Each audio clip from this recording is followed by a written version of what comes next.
இதுக்கப்புறம் அந்த வீடு இருக்குல்ல அங்கே போனோம். தாத்தா இருந்ததுக்கப்புறம் அங்கே போய் பேச்சுலராக அங்கே ரூம் இருந்தோம். முருங்கைக்காயெல்லாம் தருவாங்க. அவங்க எவ்வளோ நீட்டு வீடு எடுக்கணும் உள்ள அதிகமாக இல்லைல்ல. வெத்தலை கொடியா இது?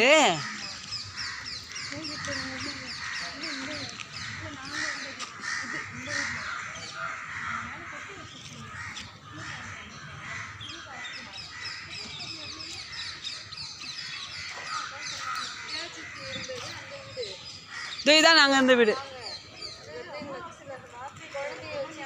நாங்கள் இந்த வீட்டில் இருந்தோம்ப்பா. நாங்கள் இந்த வீட்டில் இருந்தோம். இங்கே தான் நாங்கள் செடிலாம் வச்சுருந்தோம். பின்னாடி முனீஸ்வரலாம் வச்சு சாமி கும்பிட்டு இருந்தோம்.